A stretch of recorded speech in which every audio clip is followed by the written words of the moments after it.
It started off as just a corner in our old house. About maybe 30 or 35 years ago, my uncle gave me the front page from the sports section for the 1959 Rose Bowl. It kind of got out of hand after that. It just kept growing. Here's some of my favorite programs. Here are the Rose Bowls from the 50s. And here's the Sports Illustrated cover with Calvin Jones from the 50s. I've tried to collect all of the Iowa yearbooks. I go back to the first one in 1892. I'm missing, I think, 4 somewhere in here, but eventually I'll find them. Wisconsin was a good state. It was very easy to get appropriate Iowa license plates. Here's a poster made out of one of my Wisconsin license plates, Fryham, autographed by the man himself.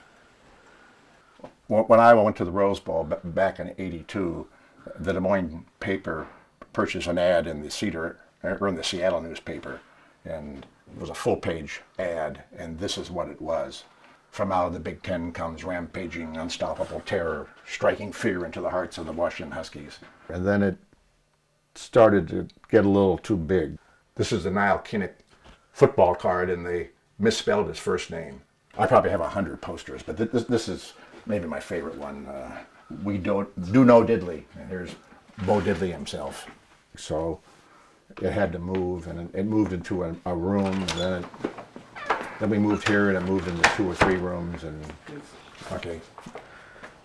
There's no more room inside, so I had to move out to the garage, and we covered the walls, and now we're working on the ceiling, and we're probably about 2/3 of the way through.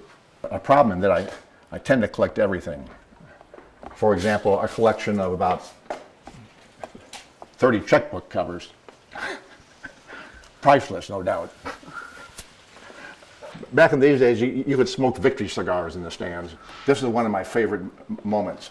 Back in '81, I was living in Milwaukee, and all the Wisconsin fans were convinced they were going to the Rose Bowl. All they had to do was beat Iowa and I think Minnesota, and they were convinced that we were preposterously weak. Well, lo and behold, we won, they lost. I think that's when they really started disliking Iowa, and something to East Rutherford.